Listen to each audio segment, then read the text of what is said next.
આજરોજ Paldi police station વિસ્તારના શાંતિવન ખાતે આવેલ અંશ પેટ્રોલ પંપ પર એક નિલેશભાઈ શાહ કરીને એક વ્યક્તિ એમના એક્ટિવામાં પેટ્રોલ પુરાવવા માટે જઈ રહ્યા હતા. તે દરમિયાન એક આતિમ દાહોદવાલા કરીને એક વ્યક્તિ પેટ્રોલ પુરાવીને બહાર નીકળતો હતો. એ દરમિયાન બંનેના એક્ટિવા સામસામે આવી ગયેલા, જેથી આ નિલેશભાઈ શાહને આ આતિમ દાહોદવાલાને કીધેલું કે તું જોતો નથી, જોઈને ચલાવ ને, એમ કહેતા બીજા આદમભાઈ હરદરવાળા કરીને ત્યાં આવી ગયેલા અને આ બંને જણાએ નિલેશભાઈ શાહ સાથે બોલાચાલી ઝઘડો કરેલો.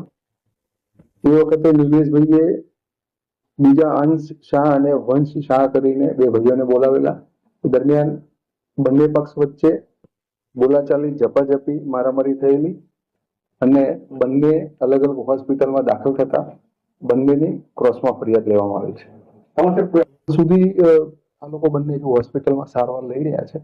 ફરિયાદ લેવાઈ ગઈ છે અને એમને રજા મળશે પછી એમને આગળની કાર્યવાહી કરવામાં આવશે. એમાં એક ફરિયાદમાં 3 આરોપી છે અત્યાર સુધીમાં જે નામ જાણવા મળ્યા છે એ પ્રમાણે, અને બીજી ફરિયાદમાં 2 આરોપીના નામ જાણવા મળ્યા છે.